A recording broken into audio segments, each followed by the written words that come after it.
여러분 안녕하십니까? 저는 이 시간 오늘 안식이 시작된 첫 시간에 예수의 마음을 품으라라고 하는 제목으로 하나님의 말씀을 대언하겠습니다. 재림연수원 제가 사역할 때 이 문구는 원훈입니다. 그래서 모든 분들이 이 부분을 생각하고 되새기곤 했습니다. 근데 제가 이 부분에 대해서 설교를 해본 적은 없어요.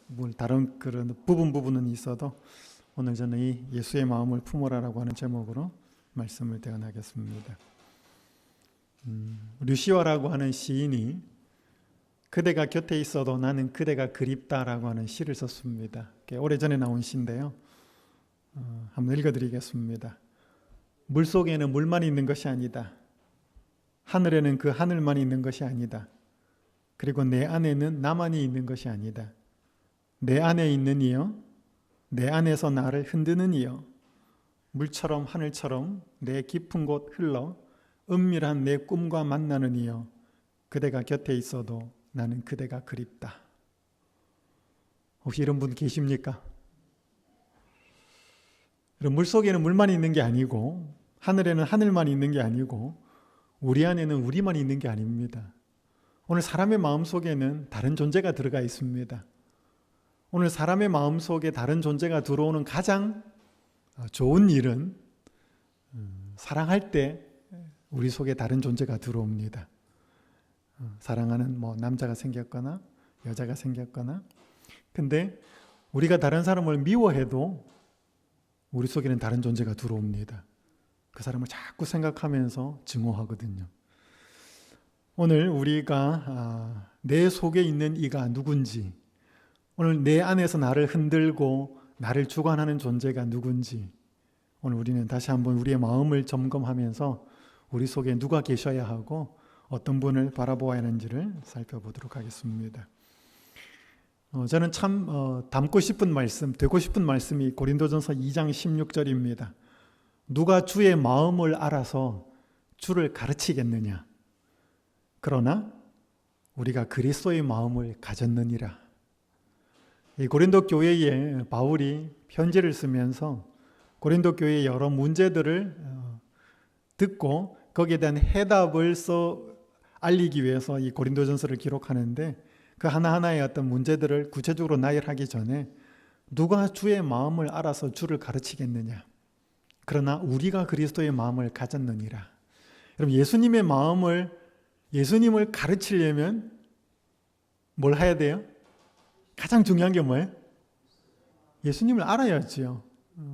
그래서 학원가에 보통 이렇게 책을 저자 직강이라고 하는 것이 있습니다. 들어보셨습니까? 그 책을 쓴 사람이 그 강의를 하는 거죠. 그러니까 어떤 사람들은 자기가 책을 쓰지 않아서 어떤 영어나 수학을 가르칠 때 다른 사람이 써놓은 책을 가지고 와가지고 그걸 공부해가지고 거기에 중요한 부분을 가르치는 사람이 있고 자기가 직접 쓴 책을 강의를 하는 사람이 있습니다. 누가 강의를 더 잘할까요? 자기가 쓴 책을 가지고 강의를 할 때 더 잘할 수 있습니다. 자기가 그 책을 왜 썼고 뭐가 중요하고 그걸 다 잘 아니까. 예수님의 마음을 제일 잘 가르칠 수 있는 사람은 예수님의 마음을 아는 사람, 예수님의 마음이 자기 속에 있는 사람. 바울은 물론 이 고린도 교회는 혼자만 있었던 게 바울이 편지를 보낼 때 혼자만 있었던 게 아니고 선교 일행이 있었기 때문에 복수라는 말을 썼지만 우리가 그리스도의 마음을 가졌다라고 당당하게 고백하고 있습니다. 그러면서 그가 빌립보 2장 5절에 너희 안에 이 마음을 품으라. 곧 그리스도 예수의 마음이니. 우리가 이 예수님의 마음을 가졌는데 참 좋다. 너무나 행복하고 너무나 축복된 삶이니까 당신들도 이 마음을 가지라. 품으라 라고 초청하고 있습니다. 예수님의 마음을 품으려고 하면 예수님의 마음이 뭔지를 알아야 되지 않겠습니까? 그래서 오늘 저는 예수님의 마음의 가장 기본적인 마음, 이것만 되면 나머지 부분들은 연결될 수 있는 예수님이 직접 내가 어떤 존재라고 말씀한 그 마음 두 가지를 살펴보면서 어떻게 이 마음을 소유할 수 있는지를 말씀을 드리겠습니다. 첫 번째, 예수님께서 본인이 인정한 마음은 온유한 마음입니다. 마태복음 11장 29절 나는 마음이 온유하다. 제가 일전에 한번 마태복음 21장 있는 말씀을 가지고 수고하고 무거운 짐진 자들에게라고 하는 제목으로 한번 말씀을 대언했습니다. 그때 우리가 하늘의 쉼, 예수님이 주시는 안식을 얻으려면 세 가지를 해야 된다고 말씀드렸습니다. 혹시 기억하십니까? 예수님께 먼저 가야 된다고 그랬습니다. 두 번째, 예수님의 율법, 예수님의 삶의 방식인 멍에를 메어야 된다 그랬습니다. 세 번째는 예수님으로부터 배워야 된다라고 말씀을 드렸습니다. 그 구절과 관련된 나는 마음이 온유하다. 이 온유하다는 말은 한자로 보면 따뜻할 온자에 부드러울 유자입니다. 따뜻하고 부드럽다라고 하는 뜻이 온유에 포함이 되어 있는 것 맞습니다. 근데 이 프라우스라고 하는 단어는 고대에 좀 다른 뜻으로 사용이 되었습니다. 이 프라우스라고 하는 단어는 고열 환자가 약을 먹고 안정 상태로 돌아왔을 때 프라우스라고 하는 단어를 썼습니다. 즉 약이 열을 다스렸다는 뜻으로 쓰여졌습니다. 두 번째는 이 뜨거운 햇볕 아래서 농부나 사람들이 밭이나 논에서 일을 하다가 시원한 바람이 불면 어때요? 잠시라도 좀 시원함을 느끼잖아요, 그죠? 그때 이 프라우스라고 하는 단어를 썼다 그럽니다. 그래서 더위가 바람에 의해서 물러가고 다스려졌다라고 하는 뜻으로 쓰여졌습니다. 세 번째는 야생 짐승이나 사나운 동물들이 조련사나 주인들에게 길들여져서 주인의 말을 잘 따를 때 프라우스라고 하는 단어를 썼다고 그럽니다. 그러니까 이거는 길들여지다. 사나운 본성과 그 어떤 자기들의 본성이 주인에 의해서 말에 의해서 잘 다스려졌다라고 하는 뜻으로 프라우스라고 하는 단어가 쓰여졌다 그럽니다. 여기에 약에 의해서 열이 다스려지고 바람에 의해서 더위가 다스려지고 사나운 본성이 주인의 말과 조련에 의해서 잘 길들여졌다. 공통되는 의미는 어떤 외부의 세력에 의해 가지고 제어되고 컨트롤되고 길들여지고 다스려지는 뜻이 프라우스에 있는 단어에 포함되어 있는 단어입니다. 그러니까 우리가 알고 있는 그냥 온유라고 하는 단어가 부드럽고 따뜻하다, 조용하다 뭐 이런 의미도 있지만 여기에는 다른 외부의 힘에 의해 가지고 제어되고 길들여지고 다스려진다라는 뜻이 의미가 프라우스라는 단어에는 더 포함이 되어 있다는 것입니다. 로데오 경기입니다. 여러분 옛날에 카우보이들이 야생 말이나 소들을 길들일 때 뭐 여러 가지 방법을 썼다 그럽니다. 뭐 소 같은 경우에는 여기다 그 뚜레를 끼죠, 그죠? 또 말들은 이렇게 제가 오늘 자료를 좀 찾아보니까 야생 말들을 서부에서 야생 말을 그 조련을 할 때 길을 들일 때 당나귀하고 묶어 놓았다 그럽니다. 나귀하고 나귀는 잘 못 뛰잖아요. 그러니까 야생 말이 길길이 날 때는 여기 둘이를 묶어 놓는데요. 그러면 말이 막 달리는데요. 막 번잡스럽고 뭐가 매여 있으니까 귀찮아가지고 막 달리는데 그 나귀가 따라가십니까? 나귀는 따라가다가 지치잖아요, 그죠? 그러면 이제 나중에 말도 지치는 거예요. 마음대로 못하니까. 그러니까 나중에 어디에 맞추는 거예요? 나귀에게 맞춰주는 거예요. 그래서 부드럽고 조용해진다는 것입니다. 그래서 그렇게 한참을 묶어 놓으면 말이 되게 순해진답니다. 이 야생마나 야생소를 길들이는 것은 결코 쉽지 않습니다. 위험할 수도 있고요. 근데 오늘날 이 세상은 어떤 세상인가? 뭔가 이렇게 야생적이고 야성적인 것을 좋아합니다. 뭔가 이렇게 갇히거나 내지는 길들여지는 걸 원치 않아요. 그래서 요즘 창조적인 아이디어, 뭔가 이렇게 이런 것들을 자꾸 이렇게 사람들한테 장려를 하다 보니까 틀에 맞추어서 이렇게 딱 뭔가 이렇게 세팅을 시켜 놓는 것을 젊은 사람들이 싫어합니다. 그래서 뭔가 자유를 억압당하는 것처럼 그렇게 보이죠. 요즘 한국에 인천에서 있었던 한 아파트에 이 사건이 인터넷에 한참 떠돌았습니다. 인천 송도 국제도시에 있는 한 아파트에서 50대 여성이 아파트 주민입니다. 그런데 그 아파트에서 자기 차에 경비원이 불법 주차 경고 스티커를 붙였습니다. 자기 아파트 주민인데 그건 뭐 경찰이나 관공서 직원이 붙이는 게 아니고 아파트 관리인이 보니까 우리 주차 아파트 차는 아닌 것 같다고 해서 붙인 겁니다. 근데 아파트 주민이었어요. 근데 그 여자가 그 홀로그램으로 된 그 아파트 주민들에게 붙여야 하는 스티커를 붙이지 않았기 때문에 그 차가 이제 외부 차량인 줄 알고 그 스티커를 붙인 거예요. 이제 이 여자가 화가 나가지고 경비실에 찾아가서 이거 떼달라 그런 것입니다. 그러니까 이게 당신이 이런 걸 안 붙여서 그렇다라고 떼주지 않았어요.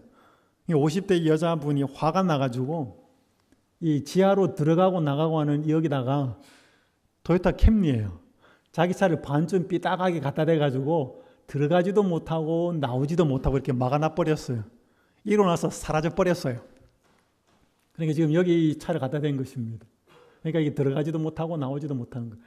그러니까 이 아파트 주민들이 이제 화가 난 거예요. 전화를 해도 전화도 안 받고.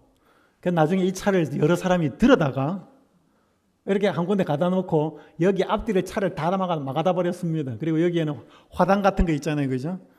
바리케이트 같은 걸 다 갖다 가지고 여기다가 이제 갖다 놓은 것입니다. 그랬더니 여기에 CCTV가 있었는가 봐요. 이 여자분이 밤에 와가지고 골프 가방만 꺼내가지고 가는 모습이 여기 찍혔어요. 그랬더니 또 아파트 경비원이 여기다가 주변에다가 포스트잇을 많이 갖다 놨습니다. 여기 하고 싶은 말을 하라고. 그렇게 했더니 뭐예요? 아예 도배가 된 것입니다. 여기다가. 여기 보니까 뭐 갑질 운전자님아 뭐 이렇게 하고 뭐 유명 인사 되셨어요. 축하합니다. 나중에 이 여자가 이제 나와야 되었습니다. 끝까지 안 나와가지고 사과문을 대신 발표하고 이게 8월 말에 있었는데 11월 달에 다른 곳으로 이사 간답니다. 그리고 차는 판답니다. 여러분 요즘 세상은 온유한 세상은 아니에요. 온유를 장려하는 세상도 아니에요. 이런 설교는 대단히 온유한 사람이 해야 은혜가 있는데 저도 온유하지 못하기 때문에 별로 은혜는 되질 않습니다. 근데 오늘날 이 세상의 사람들은 자기 성질을 가만히 죽이는 것보다는 폭발적으로 드러내어서 자기를 과시하는 것을 훨씬 더 장려하고 그런 사람들은 잘 안 건드립니다. 저 사람이 좀 높은 사람인가 보다. 뭔가 좀 힘이 있는 사람인가 보다. 세상은 자꾸 그렇게 되어가지요.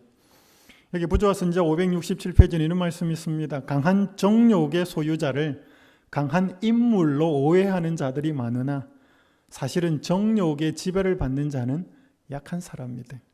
인간의 참 위대함은 그가 감정을 지배한 힘으로 측정되는 것이지 그를 지배하는 감정의 힘으로 측정되는 것은 아니다. 그랬습니다. 이게 내 속에서 나타나는 폭발적인 뭔가 감정을 드러내는 것이 그 사람이 크거나 위대하거나 영웅이 아니고 그 사람이 이렇게 팍 올라올 때 그것을 내리누르는 힘, 그것이 큰 사람을 성경은 위대한 사람이다 라고 말하는 것입니다. 여러분 이 그림이 무슨 그림 같아요? 삼손입니다. 여러분 우리가 알고 있는 가장 육체적인 힘이 큰 사람은 삼손이에요. 성경에. 근데 어린이반 선생님들이 삼손에 대해서 이야기를 하면 삼손같이 살아라 그래요? 삼손같이 되지 마라 그래? 삼손 이야기 해가지고는 별로 칭찬할 게 별로 없어요.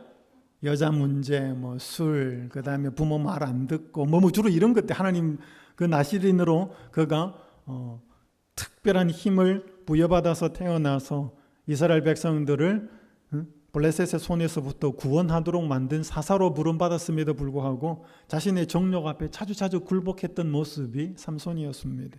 마지막에 이제 회개하고 그가 하나님의 힘을 얻어서 블레셋 사람들을 무찌르는 내용이었는데 만약에 그가 자기의 이 감정의 힘 내지는 정욕의 힘을 잘 절제했더라면 그는 하나님께 훨씬 더 크게 쓰임받았을 것입니다.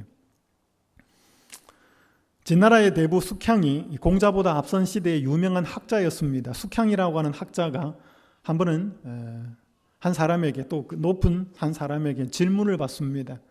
강함과 부드러움 중에 어떤 것이 굳센 것과 짝할 수 있습니까? 강함과 부드러움 중에 어떤 것이 굳센 것과 짝할 수 있습니까? 라고 묻습니다. 질문을 받습니다. 그때 이 숙향이 뭐라고 대답을 하는가 하면 제 나이가 80이 되어 이빨은 2번이나 빠졌지만 혀는 아직도 남아 있습니다.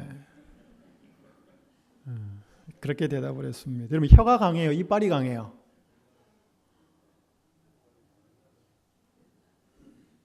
이 이는 딱딱한 것을 깨어 부스들 수 있습니다. 우리가 보기에는 이가 훨씬 강한 것처럼 보이죠. 근데 이는 빠져요, 나이가 들면. 연세 드신 분들은 뭐 틀리하고 막 그러잖아요. 근데 나이 들어서 혀 빠진 사람 보셨어요? 혀는 안 빠져요. 혀는 아무리 나이가 들어도 빠지지 않습니다. 이게 훨씬 더 부드러운 것처럼 보이지만 이거 훨씬 더 오래 가요. 사람들이 강한 것을 딱딱하고 뭔가를 부서뜨리고 뭔가 그런 것을 강하다고 생각하는데, 뭔가 이렇게 지혜가 있는 사람들은 훨씬 부드러운 것이 더 강하다라고 말씀을 하고 있습니다. 그런 면에서 보면 예수님은 정말로 강한 사람이었습니다. 특별히 예수님이 십자가로 가시기 전에 그 수많은 사람들에게 모욕과 조롱과 무시와 멸시, 뺨맞음, 침뱉음, 여기 시대소망에 이런 말씀이 있습니다. 그들의 잔인성이 그분을 고문하는 자들을 인간 이하로 낮추어 사탄의 모습으로 변모시킨 것처럼 예수님의 온유와 인내는 그분을 인간 이상으로 높여서 그분이 하나님과 같은 분이심을 증거해 주었다. 하나님은 뭔가 기적을 행해가지고 거기에 있는 악인들을 싸그리 없애버리는 그런 모습만이 하나님이 아니라, 그런 상황에서도 온유할 수 있고 그런 도발적인 상황 속에서도 마음의 평안을 잃지 않고 의기소침해지지 않고 답답해지지 않고 자기 분에 어찌할 줄을 몰라서 씩씩거리고 흥분하는 모습이 아니라 온유하고 오래 참으면서 그 마음의 평정심을 잃지 않는 모습은 인간으로서는 불가능하다는 것입니다. 그 모습이 바로 하나님의 모습임을 보여주셨고, 자기 마음대로 뭔가 할 수 없어서 길길이 날뛰던 사람의 모습은 뭐예요? 그게 사람이 아니고 인간 이하의 모습, 즉 사탄이 주장할 때 그들이 어떤 모습으로 되어가는지를 보여준 모습이에요. 그게 십자가로 가면 갈수록 하나님의 모습은 뚜렷하게 드러나고 사탄을 닮은 모습도 뚜렷하게 드러납니다. 여러분, 이런 모습을 성경은 예수님의 마음이다라고 이야기를 하고 있습니다. 오늘 우리가 이 예수님의 마음을 닮을 수 있을까요?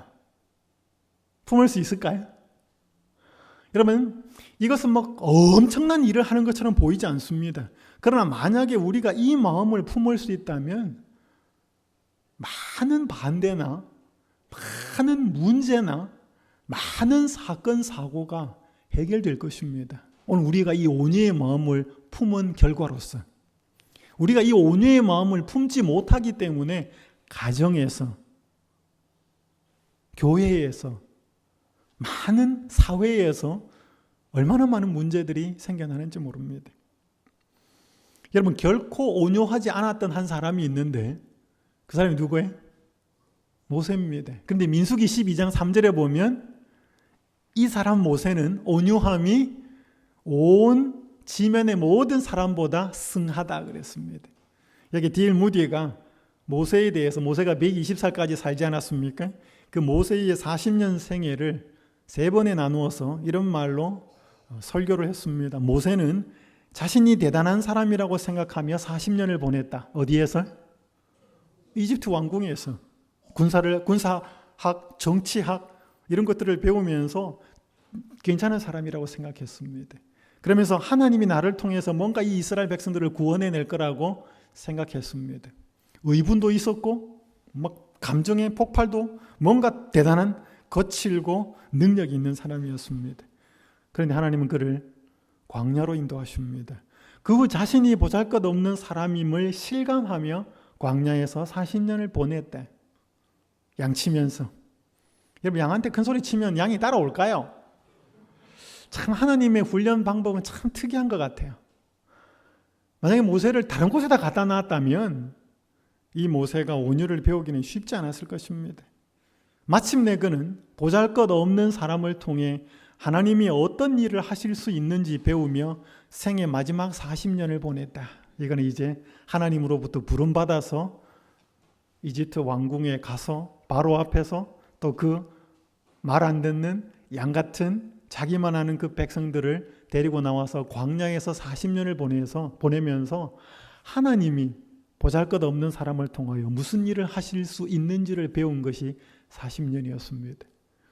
그래서 앞에 배운 이 40년은 대단한 것처럼 보이지만 하나님 없는 세상 학문, 하나님 없는 세상 정치학, 하나님 없는 세상 군사학 이런 것들을 배운 것을 하나님은 그것을 빼고 훈련시키는 세상의 관습들을 바꾸고 빼고 하는 기간이 광야의 40년이었습니다.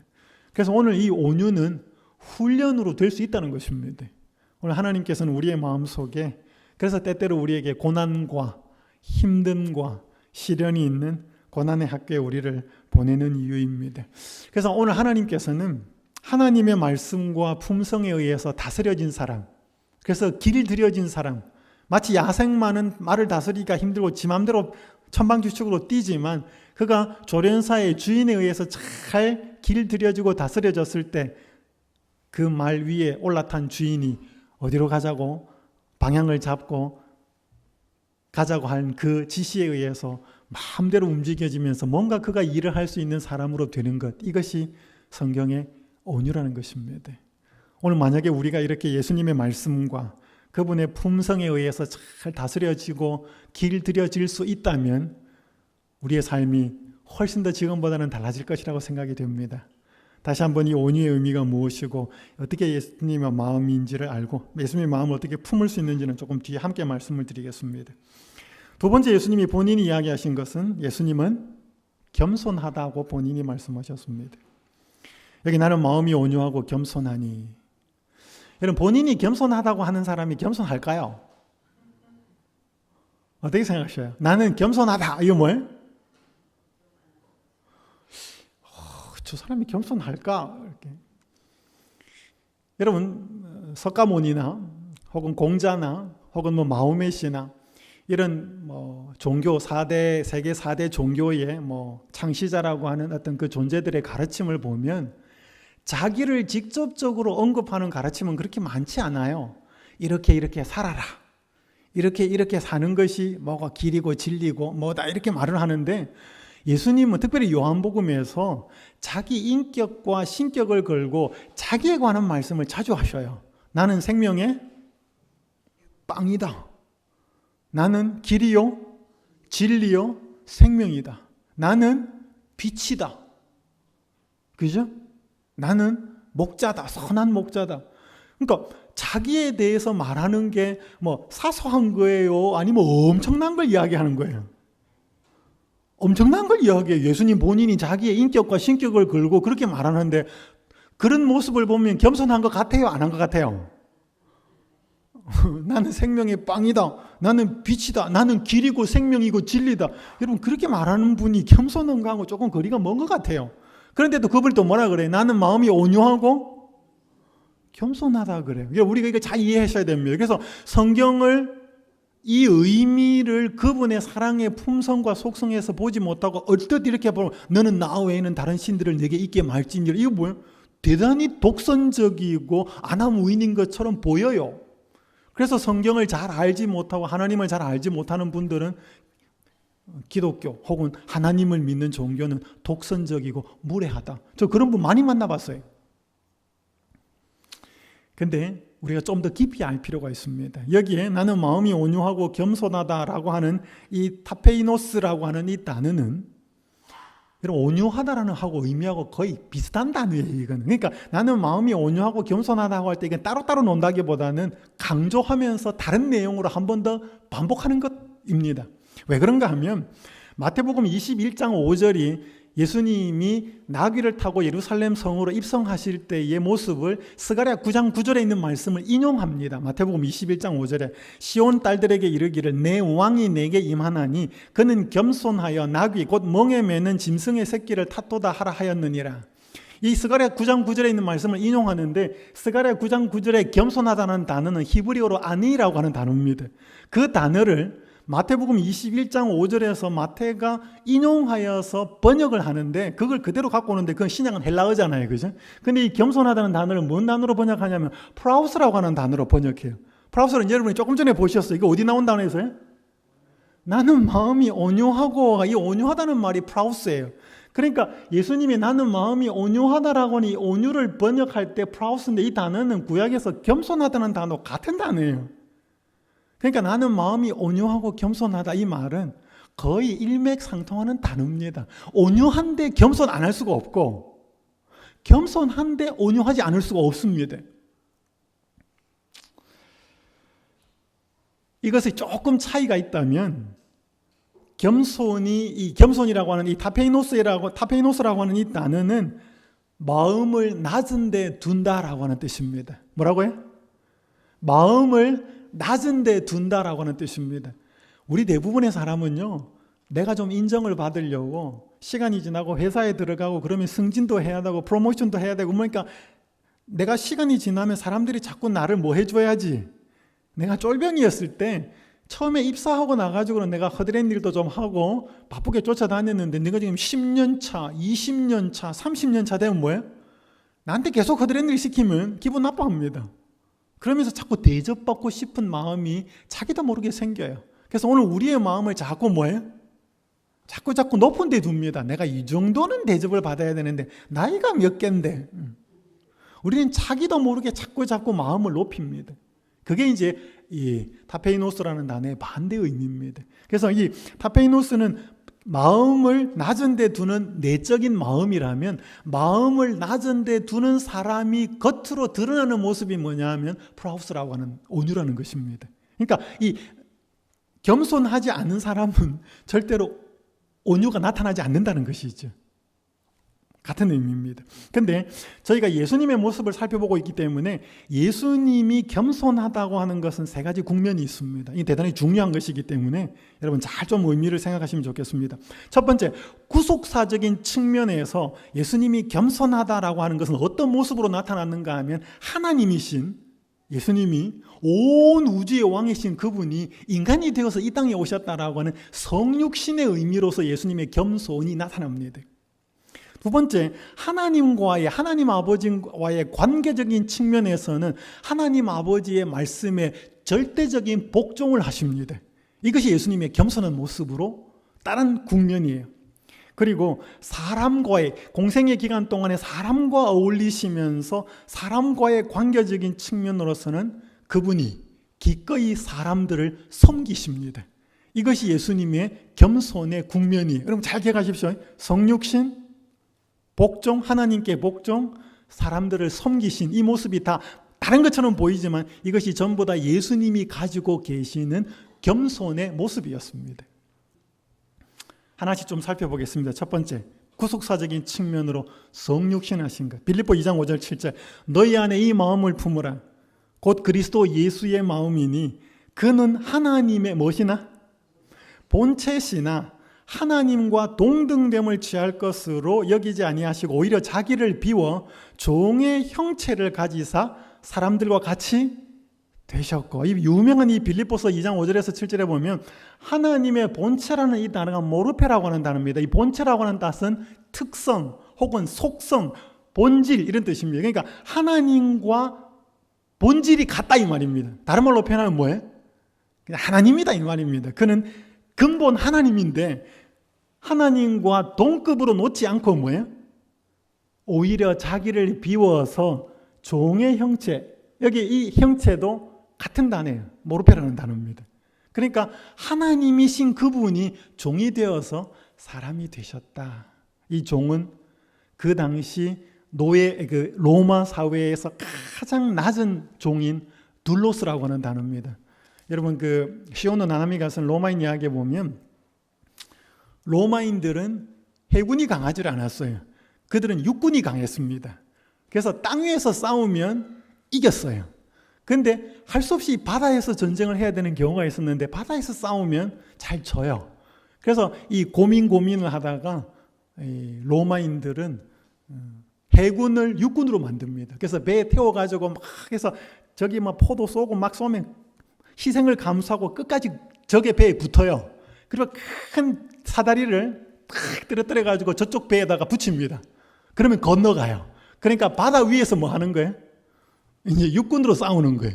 그러면 이겨요. 그러니까 처음에 갈 때까지는 엄청난 손실을 감수하더라도 피 터지게 가다가 일단 붙고 나면 건너가고 나면 로마인들을 이길 수가 없었기 때문에 그렇게 싸웠다는 이야기들이 많이 기록되어 있는데 그 배들이 이렇게 이제 접근하기 위해서는 뭐 지금처럼 동력으로 가는 게 아니기 때문에 뭐 해야 돼?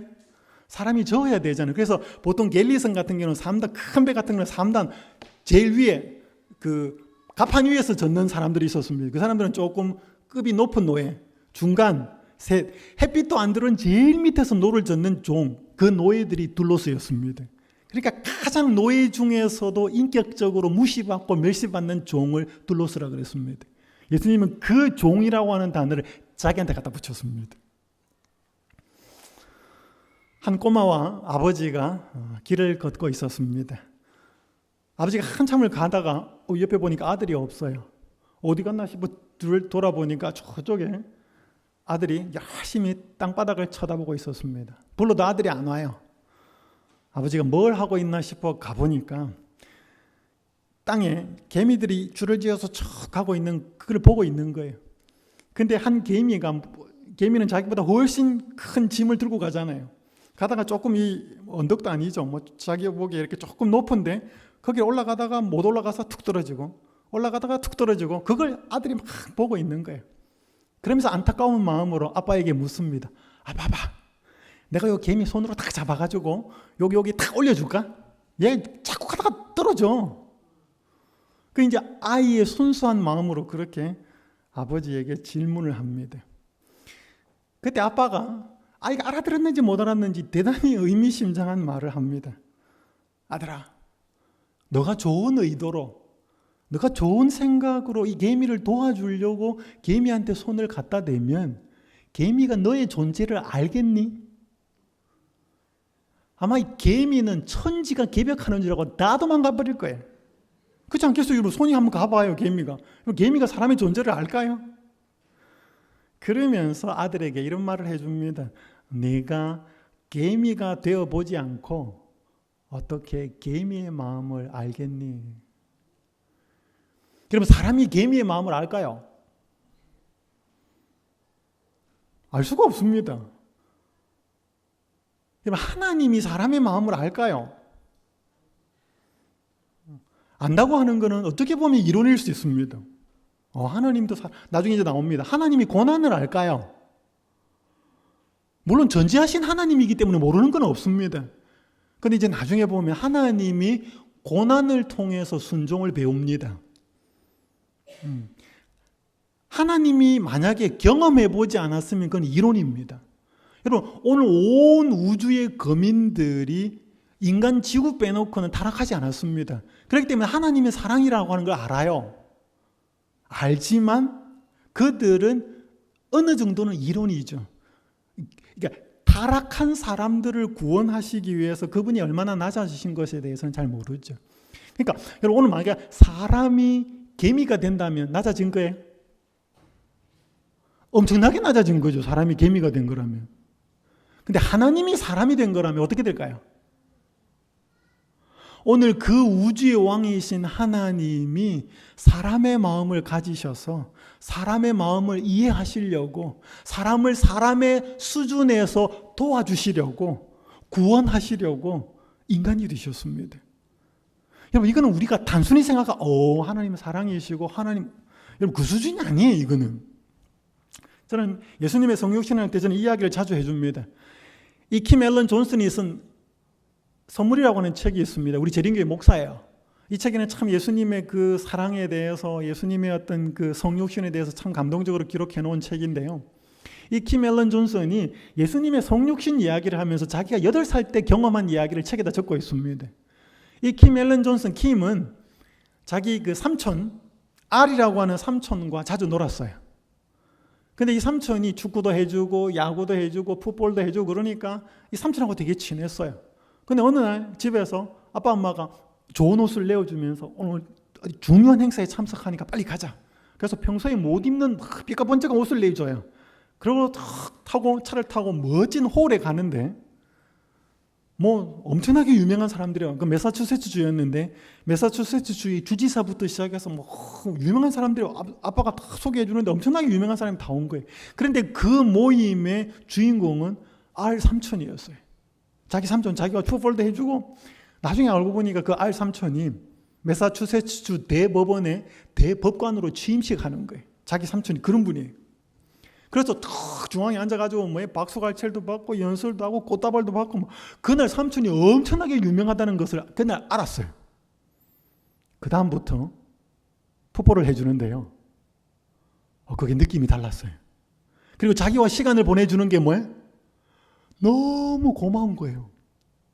그전에는 삼촌이 어떤 분인지를 몰라가지고 그냥 놀아주는 거라고 생각했어요. 여기 그 책에 이렇게 기록합니다. 그 예식 이후로, 그 예식은 그 알 삼촌의 대법관 취임식을 이야기합니다. 그 예식 이후로 결코 삼촌을 전과 똑같이 쳐다보지 않았대.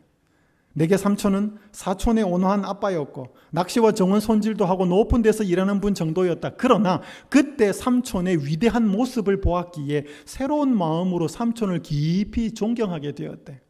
그러니까 삼촌이 나하고 놀아줄 짬밥이 아닌데, 그런 시시한 분이 아닌데 나하고 놀아주는 것을 원래 어떤 분인지를 알고 나니까 그 다음부터 삼촌이 자기랑 시간을 보내주는 게 뭐예요?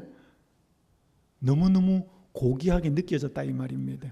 여기 부조선제 이렇게 기록합니다. 그리스도께서 타락한 사람을 구원하시기 위하여 자신을 낮추신다는 것은 온 우주가 경탄할 일이었대. 별에서 별로 세계에서 세계로 다니시면서 만물을 감독하시고 그분의 섭리로 창조하신 광대한 우주의 각계각층의 존재들에게 그들의 필요를 공급하시는 그분께서 당신의 영광을 떠나 몸소 인성을 취하시기로 동의하신 것은 죄 없는 다른 세계들의 지적 존재자들이 이해하기를 원하는 신비였다 그랬습니다. 별에서 별을 다니시면서 이 온 우주를 컨트롤하고 있는 만왕의 왕이신 그분이 저 낮고 낮은 땅에 사람이 되어서 구원하기 위해서 간다는 것을 천사들과 타락하지 않은 피조물들이 알고 나서는 도대체 이해할 수 없는, 저게 무슨 의미인가를, 저 미스테리한 일, 모든 피조물들이 경탄하고 그 의미를 알기를 원했던 일이 그분이 인간이 되어 오신 거라는 겁니다. 그냥 우리는 성경에 기록되어 있고 마태복음 1장에 기록되어 있으니까 뭐 하나님 인간이 되어서 오셨는가 보다 하지, 이분이 원래 가진 포지션을 단 100분의 1, 1000분의 1, 10만 분의 1, 조금만이라도 그분이 어떤 분이신지를 안다면, 그분이 인간이 되어서 이 땅에 냄새나는 곳에 사람으로 오신 것은 뭐예요? 그냥 볼 일이 아니고 뭐예요? 감탄하고 감동하고 감격하고 감사하고. 혹시 여러분 예수님 인간이 되신 것에 대해서 그렇게 느끼셔요? 우리 뭐 대통령 한 명이 겸손한 거 뭐예요? 대통령 한 명이 좋은 집에 안 살고 뭐예요? 허름한 집에 살면 뭐 박수를 칩니다. 우와. 근데 만왕의 왕이신 그분이 집도 없고 뭐 이런 데 오셨다는 그 자체는 뭐 it's okay. 그런 거지. 우리는 보기에도 별 감동이 없어요. 여러분, 그건 예수님의 겸손하신 온전한 한 국면이라는 것입니다. 기억하셔야 됩니다. 그분이 어떤 분이시길래 나에게 가까이 내 마음을 이해하기 위해서, 나와 친구가 되기 위해서, 나와 좀 더 가깝게 대화하고 우리를 하늘로 이끌기 위해서 내 처지와 형편에 맞춘 그분이 사람이 되셨다는 것. 이것은 예수님의 겸손하신 모습이었습니다. 두 번째, 하나님과의 관계적 측면에서는 철저한 복종이었습니다. 빌립보 2장 8절, 사람의 모양으로 나타나사 자기를 낮추시고 죽기까지 뭐 하셨으니? 복종하셨으니 곧 십자가에 죽으심이라. 히브리서 5장 7절에서 9절은 이렇게 말씀합니다. 그는 육체에 계실 때에 자기를 죽음에서 능히 구원하실 이에게 심한 통곡과 눈물로 간구와 소원을 올렸고 그의 경건하심으로 말미암아 들으심을 얻었느니라. 그가 아들이시면서도 받으신 뭐라? 고난으로 뭐를 배워서? 순종함을 배워서 온전하게 되셨은즉 자기에게 순종하는 모든 자에게 영원한 구원의 근원이 되시고. 여러분, 예수님이 왜 고난으로 순종함을 배웠을까요? 예수님은 인간이 되시고 하나님과의 관계 속에서 그분은 순종하시는 분이었어요. 근데 왜 그분은 고난으로 순종함을 배웠을까요? 여러분, 인간이요, 이 죄악 세상에서 하나님 앞에 철저하게 순종하고 복종하려고 하면요, 세상은 절대로 박수갈채를 보내지 않습니다. 뭐 하죠? 핍박을 합니다. 그래서 예수님은 이론으로는 순종에 대해서 알아요. 그러나 그분이 철저하게 하나님 앞에 복종하실 때 그분이 어떤 반대를 경험했는지 그분은 몸소 경험하셨습니다. 그렇게 하신 이유는 이 뒷부분에 뭐예요? 자기에게 순종하는 모든 자에게 영원한 구원의 근원이 되기 위해서. 여러분, 자기가 하나님 앞에 철저하게 순종하고 복종할 때 어떤 핍박과 고난이 왔는지를 예수님은 배웠어요. 순종을 통해서. 그러니까 하나님 앞에, 예수님 앞에 그렇게 순종하기 위해서 나오는 자들이 얼마나 고통을 당하고 핍박을 당하고 어려움을 당하는지 아셔요. 그렇기 때문에 자기가 그걸 경험해 보았기 때문에 그런 사람들을 직접적으로 뭐 할 수 있어요? 온전하게 구원할 수 있고 그분이 우리의 구주가 된다는 사실이 얼마나 위로가 되는지 모릅니다. 가장 대표적인 예수님의 전생애가 하나님 아버지 앞에 철저하게 복종하는 것은 이건 겸손한 모습의 국면이었습니다. 마태복음 26장 39절 여러분이 잘 아시는 내 아버지여 만일 할만하시거든 이 잔을 내게서 지나가게 하옵소서. 그러나 나의 원대로 마옵시고 아버지의 원대로 하옵소서. 제가 이번에 한 교회 전도회를 갔다가 안식일 설교가 마치고 한 테이블에서 목사님 은퇴하신 이 미주 교회의 한 두 분 목사님과 같이 식사를 하게 됐습니다. 근데 한 목사님이 여러 이제 이야기를 하시다가 자기가 젊었을 때 군에 갔던 경험을 이야기를 하셨습니다. 이제 집총급으로 형무소에서 군 감옥에서 부산에 있는 그 헌병대에서 6개월 복무를 했답니다. 아니 5개월 한 달이 좀 감형이 되어서 5개월 만에 출소를 하고 다시 훈련소를 가고 또 다시 3년을 이제 군 생활을 해야 되는데 안식일을 지키는 게 너무 힘들어서 다시 형무소를 갈 수 있겠다는 생각이 들기 시작했습니다. 그래서 집에 계신 아버지한테 편지를 썼습니다. 그 아버지가 대단히 잘 살았는가 봐요. 그분 말로는 그 당시 돈 10만 원을 국방부에다 갖다 내면 그냥 제대시켜 줬답니다. 그래서 아버지 백 한번 이때 한번 쓰자 그래가지고 아버지한테 나 좀 이게 군대에서 빼달라고. 아버지는 우리 재림교인이 아니었답니다. 그러면서 이제 그때 교제하는 여학생이 있어서 그 여학생한테도 그 편지를 썼대. 똑같이 이제 아버지한테도 한 통, 애인한테도 한 통. 근데 애인한테 편지가 답장이 왔습니다.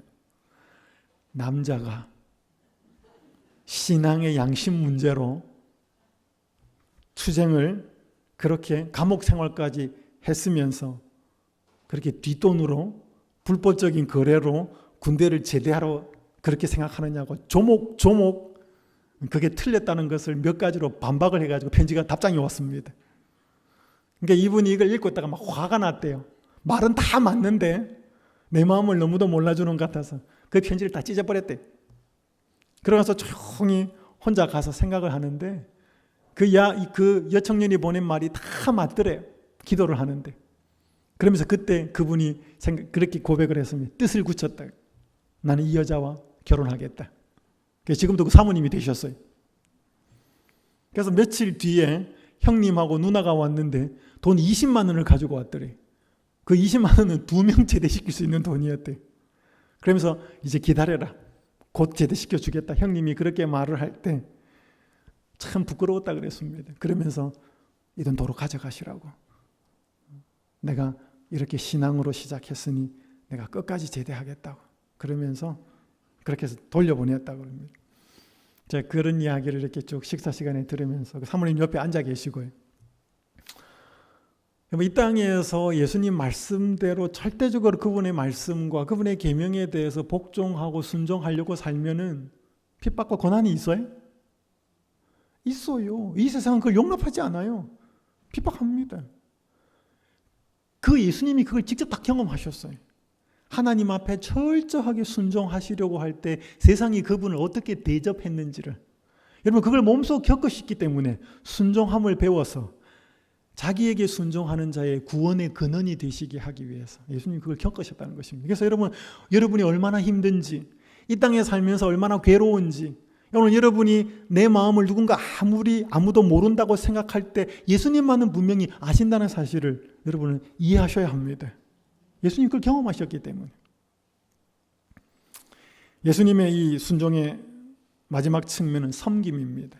예수께서 불러다가 이르시되 이방인의 집권자들이 그들을 임의로 주관하고 그 고관들이 그들에게 권세를 부리는 줄을 너희가 알거니와 너희 중에는 그렇지 않을지니 너희 중에 누구든지 크고자 하는 자는 너희를 섬기는 자가 되고 너희 중에 누구든지 으뜸이 되고자 하는 자는 모든 사람의 종이 되어야 하리라. 인자가 온 것은 섬김을 받으려 함이 아니라 도리어 섬기려 하고 자기 목숨을 많은 사람의 대속물로 주려 함이니라. 이 마가복음 10장에서 예수님이 왜 이야기를 하셨는가 하면 이 이야기 바로 전에 보면 세베대 아들 야고보와 요한의 어머니가 같이 찾아옵니다. 그러면서 주여 당신의 나라가 임하실 때 내 큰아들 주의 우편에 내 작은 아들 주의 좌편에 이런 이야기 합니다. 그러니까 나머지 지혜들이 듣고 있다가 뚜껑이 열려요. 그러면서 막 요한하고 야고보한테 욕합니다. 그런 상황 속에서 예수님이 하신 말씀이 뭐예요? 인자가 이 땅에 온 것은 섬김을 받으려 함이 아니고 섬기려 하고 자기 목숨을 많은 사람들의 대속물로 주려 함이니라. 여러분, 이때 이 한 어머니와 이 두 아들과 나머지 이 사람들이 높고자 하는 마음이 이상한 생각이에요? 이 세상의 보편적인 생각이에요? 이게 이 세상의 보편적인 생각이에요. 여러분, 여기 높은 사람은 밑에 사람 밟고, 이 사람은 위에 사람 못 밟으니까 또 밑에 사람 밟고, 밑에 사람 또 밟고.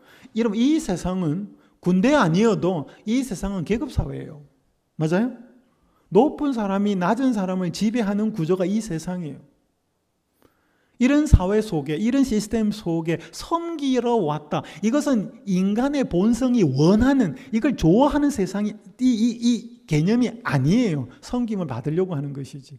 그래서 이 하나님 앞에서는 절대적인 복종으로, 온 우주 앞에서는 하나님이신 그분이 사람이 되어 오신 것으로, 그리고 이 땅 공생애를 사시면서 지극히 이기적이고 누가 높냐라고 생각하는 사람들을 섬기시는 것이 그분의 겸손의 다른 국면들이었습니다. 이 전부 다 그분이 나는 마음이 온유하고 겸손하니라고 하는 그 말 속에 다 포함되어 있는 그분의 사역이었습니다.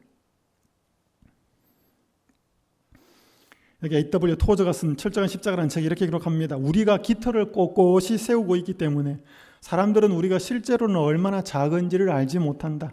우리는 얼마나 과대 포장되어 있는가. 명심하라. 허세적인 깃털들을 다 뽑아버리고 본래의 크기로 작아지지 않는 한 결코 신령한 사람이 될 수 없다는 것을. 여러분, 닭싸움 할 때 한번 보셨습니까? 닭 싸울 때 어때요? 깃털을 팍 세웁니다. 부풀려요. 자기를 크게 보입니다. 작게 보면 무시하니까. 우리도 마찬가지예요. 우리도 학벌로, 교육으로, 그다음에 집 크기로, 오늘 우리 아들 뭐 하는지로. 그래서 우리는 자꾸 자기가 어떤 사람인지를 자꾸 부풀려가지고 딱 드러냅니다. 그걸 뭐라고 이야기하냐면 과대 포장되어 있대. 오늘 우리가 그것들을 쫙 빼고, 여러분 경제만 버블이 있는 게 아니고 뭐예요? 오늘 우리의 삶에도 우리의 마음에도 이게 붐붐붐 해가지고 뭐예요? 내가 얼마나 괜찮은 존재인지를 자꾸 우리는 여기 쑤셔가지고 이렇게 놀려 업혀가지고 자꾸 나를 그렇게 과대 포장으로 드러낸 이 허세, 이것을 하나님의 성령으로 다 이 버블 거품을 걷어내지 않고는 우린 절대로 신령한 사람이 될 수 없다. 예수님의 모습 속에서 우리는 그 모습을 보아야 합니다. 오늘 우리가 예수님처럼 그렇게 겸손하고 오늘 섬김의 만약의 삶을 살았으면 이번 한 주가 우리가 그렇게 힘들지 않았을는지도 모릅니다. 오늘 내 마음속에 분노, 짜증, 섭섭함, 스트레스, 이것들이 예수님의 마음이 아닌 세상의 마음들이 우리를 많이 지배했기 때문에 우리는 한 주가 피곤했을는지도 모릅니다. 우리가 어떻게 예수님의 마음을 품게 되는가? 한 가지만 말씀드리고 마치겠습니다. 함께 읽겠습니다. 시작. 바라봄으로 변화되는 것이 인간의 마음이다.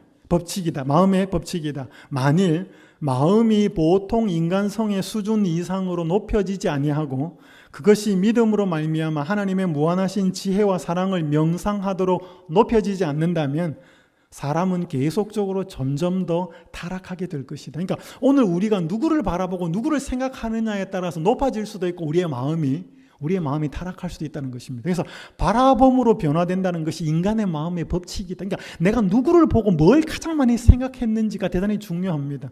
여러분, 부부가 닮는다는 말이 있어요? 닮아요? 이 부부들입니다. 제가 사진을 찾다 보니까 이 마지막 사진을 넣을까 말까 하다가 제가 샀는데 이건 중요한 게 아니고요.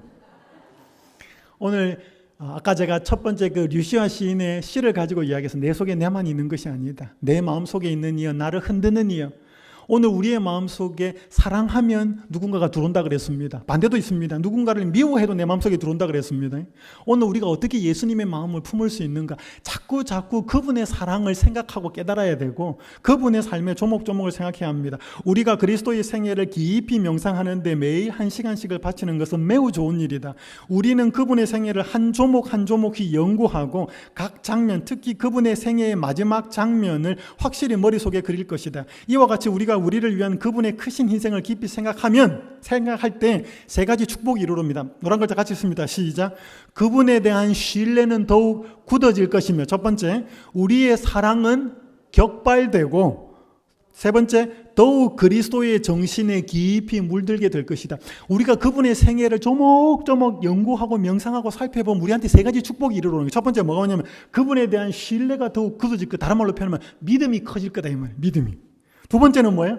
우리의 사랑이 격발이 뭐예요, 여러분? 총 쏘는 게 격발이거든요. 오늘 우리의 사랑이 확 올라온다 이 말이에요. 우리의 마음속에. 세 번째 뭐예요? 더욱 그리스도의 정신에 깊이 물들게 될 거다. 이걸 내가 노력하라는 게 아니고 믿음을 가지고 어떻게 믿음을 가지 이게 아니고 오늘 그분의 생애와 그분의 삶의 조목조목을 계속 묵상하고 살펴보면 세 가지 축복. 믿음이 생기고 사랑이 생겨나고 뭐예요? 오늘 우리가 그리스도의 정신에 물들게 된대. 요번에 우리 야행에 갔을 때 새벽 강사가 말한 봉숭아 물 들이는 거. 그래 봉숭아 물 어떻게 들래? 따라가지고 확 찧어가지고 이게 뭐예요? 이렇게 해가지고 자잖아요. 그러니까 이 봉숭아 꽃에 진익인 것을 이렇게 감아놓고 이게 시간이 지나야 이 손톱에 뭐예요? 이 봉숭아 물이 들잖아요. 그것처럼 오늘 우리의 생각 속에 그분의 진익여진 사랑, 그분의 모습, 생각들 쭉 우리 속에 탁 집어넣고 우리 가슴 속에 탁 올려놓고 뭐예요? 이게 시간이 좀 지나야 돼요. 그래서 우리의 정신과 우리의 삶의 마음 속에 이게 쫙 배어들어서 물들게시리. 뭐 하면 된다고요? 그분의 생애를 조목조목. 시간이 다 됐으면 죄송합니다. 예수님의 마음은 어떤 도발적인 상황에서도 평정을 잃지 않는 온유입니다. 우리가 하나님과 그분의 말씀에 의해 길들여질 때 그 마음을 품게 됩니다. 예수님의 마음은 마음을 낮은 곳에 두는 겸손입니다. 그분의 겸손은 하나님이신 그분이 사람이 되신 것, 성육신입니다. 하나님을 향한 절대적 복종, 그리고 사람을 섬기신 섬김으로 나타났습니다. 이 우리에게도 나타날 수 있다는 것입니다. 온유하고 겸손하신 예수님을 우리가 날마다 바라보고 생각할 때 그분을 닮아가게 되고 그분의 마음을 우리의 마음에 품게 됩니다. 이번 한 주 다시 한번 우리의 시행착오, 실패, 넘어진 것, 그것이 무엇인지를 다시 한번 기억하고 우리의 믿음의 눈을 예수님께로 돌이켜서 다시 한번 우리가 예수님의 마음을 품고 회복되는 그런 진정한 안식일이 되시기를 간절히 바라면서 말씀을 마치겠습니다.